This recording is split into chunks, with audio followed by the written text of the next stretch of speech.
Okay, so if there is nothing that anyone wants to add, then we'll just open this up for more questions. So if anyone has any questions, they want to come out and unmute. Sorry, potty training right now. All right. So I actually have two questions, but I'm trying to decide which one I want to ask. This question has to do with speech and language and speech delays. So my son has a speech delay. He is verbal, but his receptive language and comprehension skills are very minimal and kind of emerging right now. He does a lot of scripting where he'll repeat phrases that he's heard or seen before as a way to communicate instead of using kind of novel and new language. And he does do a lot of echolalia. He is echolalic as well. So I guess my question is kind of twofold.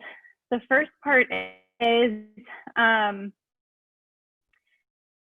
if you have had any experience where, you know, growing up or even in adulthood, if you do scripting or if you're echolalic, I guess, how does it make you feel, like when you script or when you repeat things? And then secondly, I feel like sometimes my son just can't retrieve the words and he has a hard time. He knows what he wants to say, but it's just, he can't pull it out. So do you have any tips or strategies in addition to working with a speech therapist that have worked for you or friends or anyone else that you know? Just anything I can do to help him with his communication. We are getting him evaluated for an AAC device. So we are going that route as well. But anything else in the meantime is very helpful. Yeah, Lisa, so that's like a real thing. So kids actually do have difficulty. Sometimes kids with autism have difficulty with retrieving information. So they do, like, it's right there on the tip of their tongue, but they can't figure out what to say. And that is like an auditory processing issue. That's like an executive functioning issue. So executive functioning is essentially what takes place between a thought and a behavior. And sometimes there's a disconnect for kids with autism. When you work in one area of executive functioning, it actually improves all areas of executive functioning. So doing things like, for example, just teaching something like simple, like leading, simple, like planning, like ordering things, that can actually help improve that area. It's kind of like when you're going to the gym and you're lifting weights, let's say you're doing bench presses, you're going to get stronger from that. So then naturally, when you go to deadlift, it's going to be a little bit easier, right? So it's not like the bench pressing is just helping bench pressing. When you go, even if it's just something simple, like taking your groceries into your house, the bags are going to feel less heavy the stronger that you get.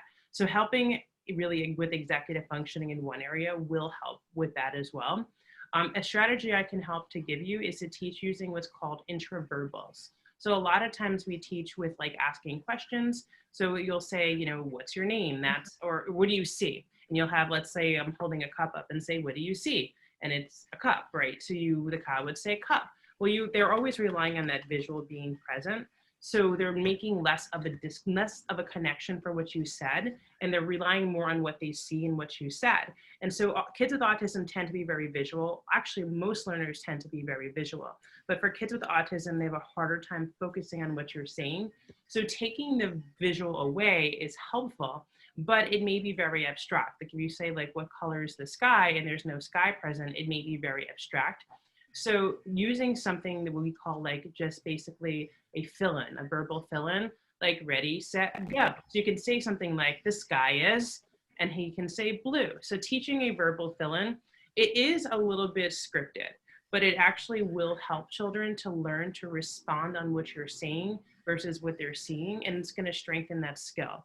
And especially if you're doing things that you know the child knows and things that are like memorized. So that way they're really helping to improve that skill in general, so it can really improve all of their areas of auditory processing. So it's less about teaching the fact that child, the sky is blue, and more teaching the fact that he's supposed to respond based upon what you're saying, and that will help the retrieval. So especially if you do things that are very easy, it's going to strengthen that retrieval muscle, so to speak, and that will be really helpful with that as well. So I hope that helps. And then we'll kind of move into the second part of your question, which is, so have any of the panelists, when you were younger, I know now obviously everyone is communicating fluently, but when you were younger, have any of the panelists had kind of the first types of communication is scripting, or I know many of the panelists work with kids. Have you had experience working with kids who do scripting that you can kind of talk about firsthand of what that feels like and why you did that, and whether or not it was intentional or whether or not it was just something that you did automatically? Have any of the panelists had that experience that they can unmute and share about that? Yeah, I'll say something about that. Can you guys hear me okay? Yep, Okay. good. In your area. So for me, there was really essentially two parts to this. So back when I was a lot younger, I was a lot more, I hadn't reached my full potential. In other words, I was a lot more limited in some areas that I am today. And some of those areas were communication, socialization, remember, whatever it may be. Those were some things that I had difficulties with. And definitely when I was younger, there were two parts of this kind of. So the question one would be the scripting. So I think that's common for me personally, that happened to me, but also because I am a professional, I work with kids every day that have autism and other special needs. I see it all the time. And the scripting is the innate social skills, abilities that a lot of neurotypical kids have. That's just not garnered to some kids with autism yet. And sometimes what it has to be is that they seriously, like the conversations might appear to be very stilted, or they might say, hello, I want to be your friend. Would you like to go play? Like it's those types of things that is the scripting type of behavior or the actions that you'll see. And that's something that it used to be, I think, back then, where it was like you can't have that at all or whatever. Yes, it is scripting, but I do believe that it's better than nothing. There are some kids that will never want to communicate, that will just want to sit on their bed all day and not do anything. And so the fact that there's, their communication, there's still a little bit of some things going on that's preventing them from fully, making it in a more, in a less scripted way. That at least there is the want and there's the action of actually trying to socialize. So you're already halfway through the battle when it comes to socializing, because a lot of kids, they don't want to socialize with anybody. Don't talk to me, don't look at me, don't ask me questions. A lot of it is just really, I kind of want to do my own thing. And you won't see this with every single autistic kid, obviously, but that's something that you definitely can see. Now, when I was younger, I was really the kid that kind of did a little bit of some of that scripting, because I didn't know, what friends are. I don't know what, I didn't have that basic knowledge. But as I began, a lot of early intervention and a lot of those services, and I know, Lisa, you've explained to us that, you're like the super mom, right? You're getting all these services for your kid or whatever. That's going to be an unbelievably great thing to do, because it's about reaching full potential. It's not about to normalize. It's not about to fix. It's not about to do anything like that. It's called reaching his full potential. And based on what you've described to us about your son, in my opinion, it sounds to me as though your son has a lot of opportunities and that can get to when they're older to reach a full potential, where this socialization might not even be that much of a big problem. Obviously, I don't know for sure. Nobody knows for sure, because, autism, like just said, it's developmental. You never know what's going to happen. But I think that it's a really great thing that you're doing. Now, for me, on the flip side of that, there's some consequences to it. So for me, with the socializing, that aspect and whatnot, I know how to get by. I know how to have conversations with people. I know how to laugh at jokes. I know how to essentially really get by in a conversation where people really don't see, it doesn't appear to the average or little lay person that I might have an issue with socializing. It really doesn't. It just seems that, but it's acting. And it's very, very, very frustrating, because the biggest problem with me when it comes to socializing is that I don't know how to get to the next level. I don't know how to, we're friends. We talked about the weather. We talked about interests. We did all the whole, shtick and whatnot. How do I get like the inside jokes? How do I get like I'm a really close friend of yours? And I try to crawl my way out of getting myself in. And, it's been going on for maybe 5 years now. And you know what? There's a lot of things that I think that I'm gifted in. This is definitely something I still need work with. And I work with, in the therapeutic sense, I work on that a little bit. But you can, like, your child, there might even be, your child could be very, very, very high functioning, but there might always still be issues of socialization. And I don't see that necessarily to be a problem, because if every single person in the world was incredibly socially adept, that'd be kind of boring. Not only that, but the people that are, not the greatest with socialization, a ton of creations and a ton of things that have invented to make this world better wouldn't have existed because they would have spent their time socializing. So there's a lot of things to think about with this. And I know I'm taking a lot of time, but I'm very passionate about this topic. And just to answer the second part of your question, now I think the second part of your question, you're really also talking about the stimming aspects, as well as, how people will repeat or they'll say certain words or whatever. I can say this: when I was younger, it definitely was something that was common, because part of it, my theory is that it was the way in which it came out. So, you use certain muscles in your tongue, and you use all sorts of things with your mouth when you make certain words or sounds. And words that you might hear to an autistic child, it might somehow just be stimulating to say that word. So they might say it over and over and over again. That could be one reason. That I'm not sure if that is true or not. It's a hypothesis, but it's something that might have happened. I don't remember the reasoning why I did that, but that's what I'm guessing now. Another thing would also be, I think that it's also, it's a way to calm down. Sometimes they just, for whatever reason, it could be humorous to them. They might find it funny. They might like saying it over and over again. It's a way to calm down because it's something that they know, and it's something that it's a repetitive thing that won't it's predictable. It's something that won't go away. They have the ability to say that word. It's not going to go away. It's not going to be like, okay, you can't say that anymore. They have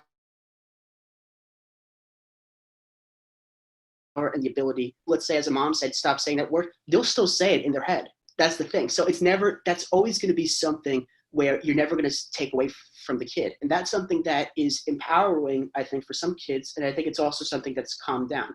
I think it's a way to stim. And believe it or not, we all do that. Absolutely. People will, you might sing the same song to yourself, throughout the day or whatever, that somebody that's neurotypical, we all do it. I certainly do it, I think, more than the average neurotypical person, and definitely more on the pervasive side of that type of stimming and that or that type of thing. For me personally, I absolutely still do. But the point is that I don't necessarily see that to be a problem unless it impedes their ability to socialize, reach the full potential. If, they say certain things, or if they like repeating it or whatever, I mean, it's not the end of the world, right? It's like, wow, my child's really impacted. Just roll with it. And then if they keep going on, you go, all right, that's really great, bud. Now, and then you change the topic or whatever. So there's a lot of things you can do. And I think as your journey as a mom, as you go through this journey with your child and whatnot, you'll be able to really understand more about your child as your child develops more communicative skills, and will be able to really understand if that is possible, if that's going to happen with your child. And so there's a lot of things to talk about, and you can always give me a call, look at my website, whatever it may be. I'm definitely here to help if you have any questions. So that would be my answer. Yeah, thank you, Aidan. And so Lisa, like on the note of my dog had to come in and shake just as I'm talking at first. On the note of what Aidan's talking about, Lisa, there's really two types of scripting. When people talk about scripting, it's the idea of repeating language, but there's really two types of scripting.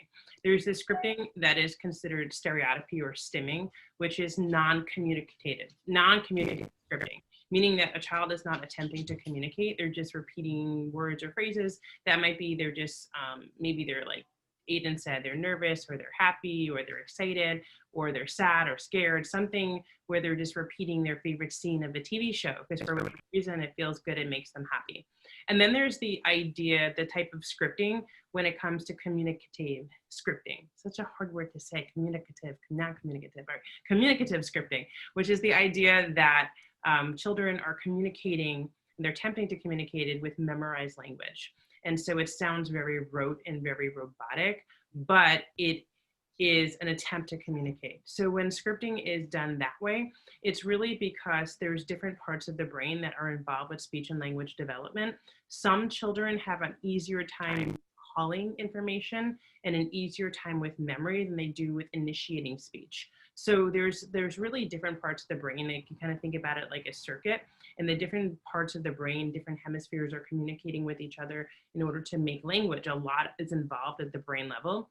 So children with autism, or anyone with autism, there are neurological differences in the way that the brain communicates with each other. As someone who is typically, has typical neurology, right? That's like what we know neurodiversity is differences in neurology. So some of this is taking place at a neurological level, where the one part of the brain might actually be stronger than the other. So it could be that it's an overcompensation, where they're able to retrieve that information more if they're memorizing language.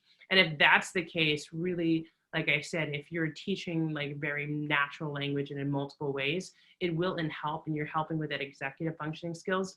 If it's a communicative scripting, those kind of things will really help a lot with that. Versus if it's non-communicative and it's just a STEM, that's, we go back to, like we talked about last week, stimming, that we really want to outweigh whether or not we're redirecting it or whether or not we're allowing it. We really want to be very careful, because we know that's very important to someone who's autistic, the stimming. And I do believe in allowing a child to stim unless it's very impeding and there's really significant consequences to it. So it depends on really what kind of stimming we're talking about. But anyone else have anything to add on the topic of scripting? I know, Kevin, you used to do scripting, right? Or you still do? Well, no, not, yes, I did used to do a lot more scripting when I was younger, when I was like in my childhood years. And it would pretty much be like, yeah, like replay, like, I would be like, replaying, like my favorite movies or favorite TV shows or old sporting events, in my head. And yeah, and I would say the scripting is kind of a form of self-stimming that's related to kind of the fixation and perseveration tendencies that we talked about, the tendency to fixate on, a particular topic, or really just about anything in particular, and liking to just like replay it in our head. That's a lot of what, at least your that's what a lot of what the non-communicative scripting is related to that you talked about, because when we're doing that, we're not intending to communicate with everyone. We're really in our own world when we're doing that, kind of having our own like private, kind of, social interactions with ourselves and like our interests, and then as far as, the other kind of scripting, the communicative scripting, I would say that less so. I relied on that because there was really no speech and language delays for me. Like my speech and language developed appropriately. I mean, I had significant delays. I still had a lot of delays in social skills, the development of social skills, though, in spite of not having the speech and language delays. And I definitely relate to what Aidan says about, like when you have a conversation one-on-one with me, it won't appear that obvious that I struggle with social skills. You'd have to really get to know me to see where my challenges are, and therefore, yeah, I also can definitely relate to, like what he talks about. It's like there's more. It's like a lot of people who see me will probably say I don't look like I'm that challenged socially, but if you'd have to spend a lot of time with me to see how I kind of am. And there's a lot more underneath, there's a lot of deficits underneath what appears on the surface. On the surface, I don't appear to have social deficits, but you'd have to, if you got to know me more, you'd see more of the deficits that are kind of underneath, what's on the surface there. Yeah, thank you, Kevin, for sharing that and being so vulnerable and authentic with sharing that. I really appreciate that. Yeah, no problem. My pleasure. I'm want to, kind of help as much as I can with, Yes, and that's very courageous of you. I really applaud all of the panelists who really just share authentically from their experiences. It's not easy to like publicly state on a forum, hey, I'm struggling with this. And so I really think, but doing it really opens up a lot for parents and helping them understand their children. So I think it's really powerful. So thank you. Jeff, you put in some really great advice in the chat. So do you want to contribute that? Just kind of unmute and kind of talk about what you're sharing in the chat.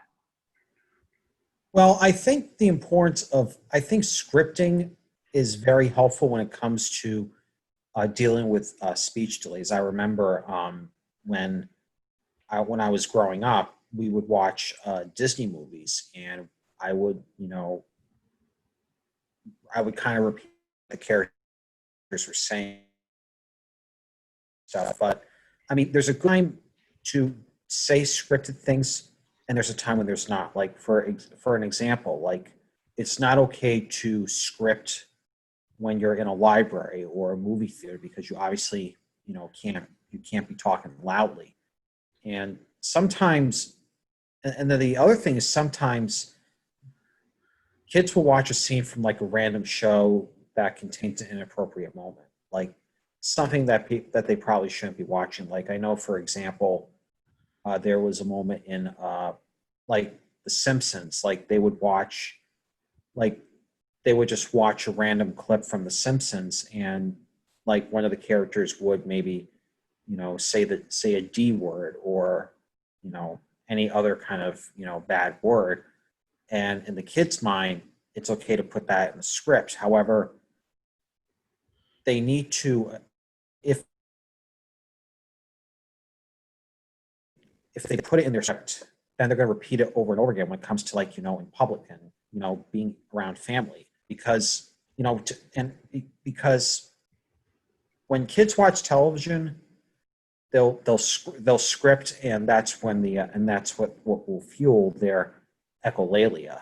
And that there needs to be a moment where it's okay to script, what words you can script that are going to be appropriate, and which ones that you cannot script because they're not appropriate. So it's just a matter of the wording in a way. Yeah, that's really good, Jeff. Really good advice. And we talked about that before. It's that when we talk about the idea that we want to allow children to STEM, the reality of it is that the entire world doesn't need to conform to another person's behavior. And that really holds true for someone who's autistic and someone who's neurotypical.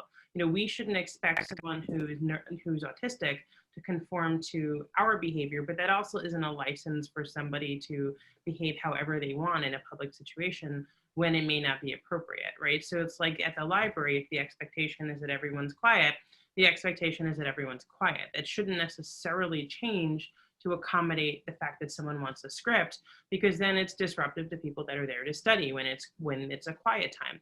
But that doesn't, again, mean that we should tell somebody you can't script, right? It's always knowing where and when to do things. I think it's harder when kids are younger. They don't necessarily have that ability to understand yet, but it's just knowing that with time they will. That comes with time, and that, as it's really just part of being a child, right? Really no 2-year-old goes into the library and understands that they're supposed to respond appropriately.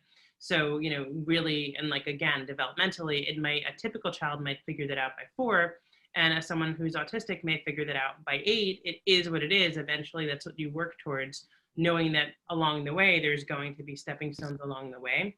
But it's really just, like you said, teaching that in one context it's okay, in another context it's not okay.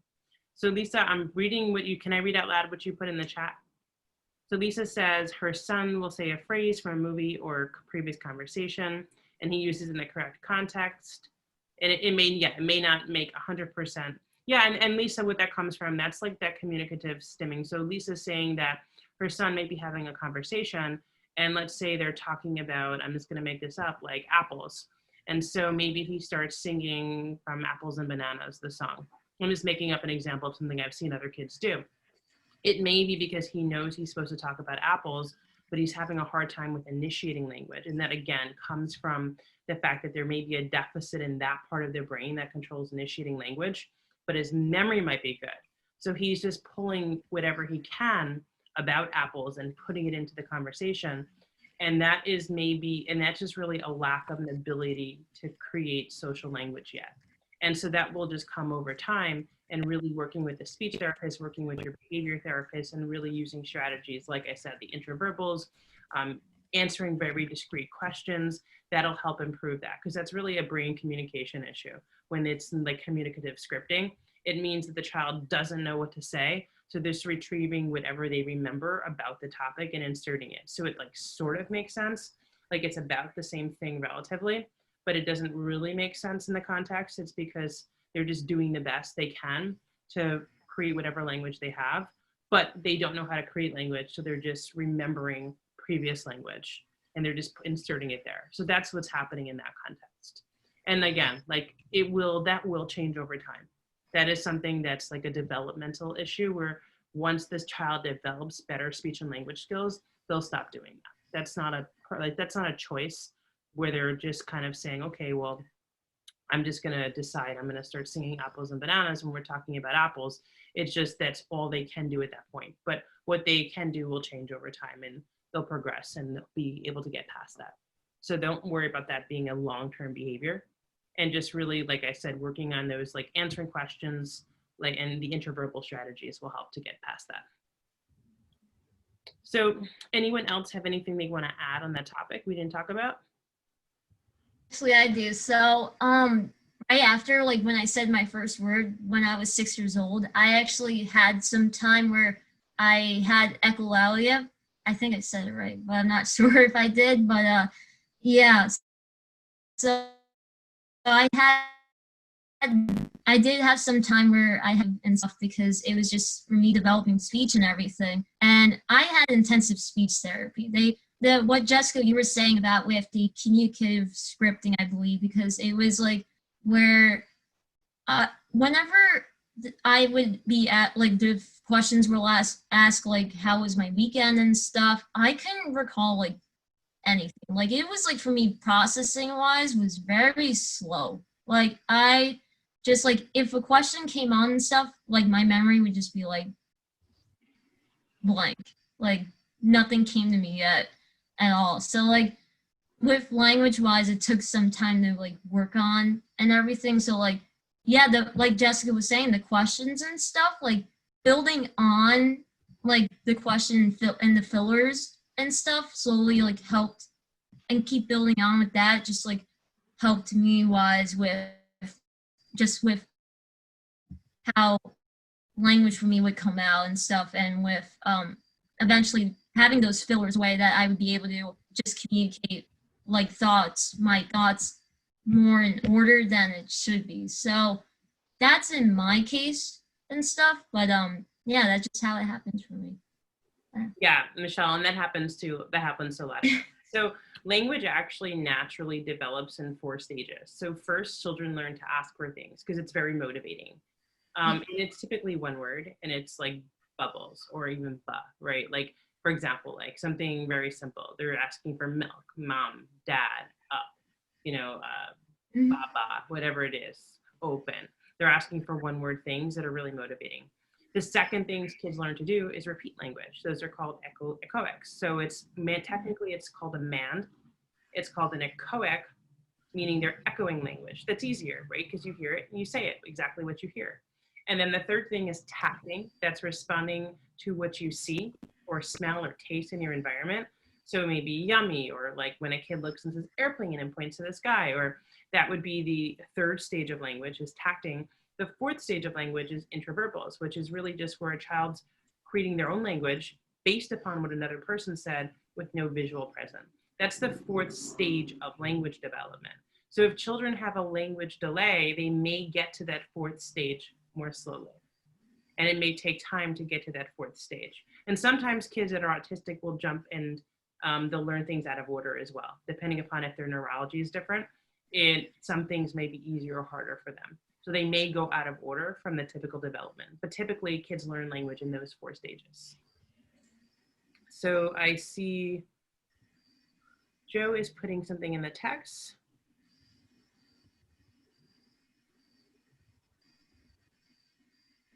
Yeah, Joe, do you want to come out and do you want to share that, or do you want me to read what you said?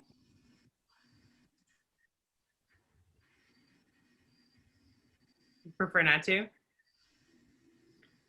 No worries, you don't have to. Hey, sorry about that. Okay, I'm so just, you do want to. I'm just, I'm just trying to get used to everybody. That's all. But Right. yeah, I mean, I remember I would used to, repeat things over and over and over again, especially making up my own words. And I remember saying a couple of lines from SpongeBob because that was my show back in the day. And sometimes my stepmom would be like, "What did you say?" Or "What does that even mean?" I mean, and plus, especially when it comes to inappropriate lines, I was never taught. Well, yes, I was, but other than that, I was never taught. I had to learn through trial and error, especially repeating phrases in school, because I remember the kids would say, "Oh, stop saying that. It's getting annoying." And it would just get me so angry, so frustrated. And over time, I was just like, you know what? I'm just going to keep all that to myself because,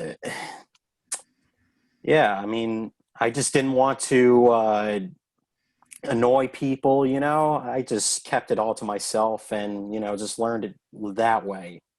That's basically it. Yeah, and I can imagine that was really hard. That's something that you enjoyed so much that you felt like you couldn't do. Yeah, absolutely. Especially when people ask me questions, and it still happens to me. Sometimes I want to answer it, but the brain is a little too slow, or sometimes my mouth would go faster than my brain does. So, yeah. Yeah, and that's hard. And like it's very difficult. And I think that we have to be compassionate to children. And that's why I talk about really just only asking a child to change if you really have to. And just being compassionate and like being patient and waiting for children.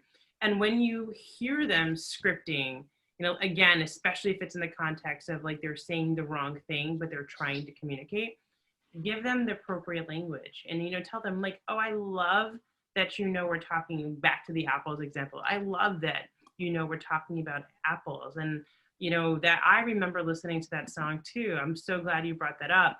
And then give them the link, validate them, like let them know that that was a really good job trying to tell me how you feel, and then help them and let me help you figure out what you really wanted to say. So you want to like validate them, tell them they did a good job in trying, and then help them and support them to say the right thing so that they can learn what to say next time as well. So I think that that's really, really good advice. Jesse, do you want to come out and share that? Yes, I can just read what I've written if you want. There was a time when I must have been in first or second grade, definitely not in third grade as far as I remember, and I was chanting at home, dance with my D-I-C-K, kiss my D-I-C-K, and I had probably heard some kids sing that at school, and I, my father just asked, "Do you know what that word means?" And when I said no, he explained it means penis. I think that children should not live in fear that they'll say something inappropriate and they'll get a spanking if parents still do that or be put in timeout. And if that does happen at a school, then it's up to a parent to intervene and say to a teacher, "You had no right to do that. They were not consciously trying to be disrespectful. For all they knew, the word they said could have meant another word for chair or something just as innocent, because children with autism do not forget. They will dwell until the end of time.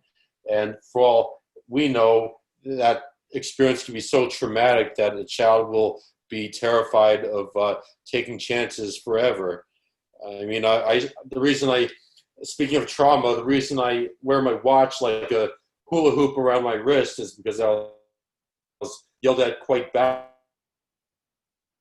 when I was much younger. So traumas never go away, and we must fix it so a child knows you did nothing wrong, you should not have been yelled at, and do not let this stop you from saying something in the future or showing curiosity about what something means.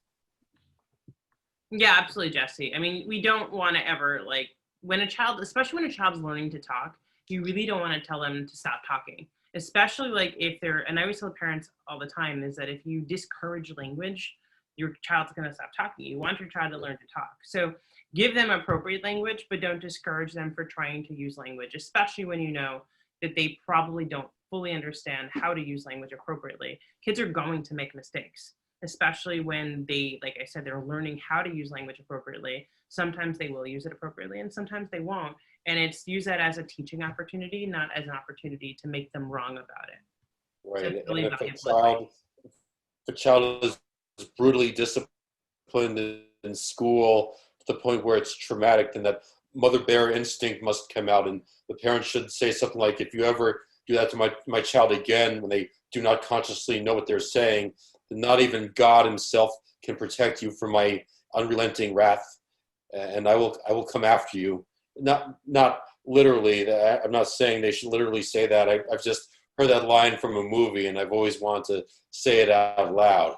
Wow, that felt good. Well, that's an example of scripting right there. And I think that's a perfect example of scripting and a great way to probably end this conversation.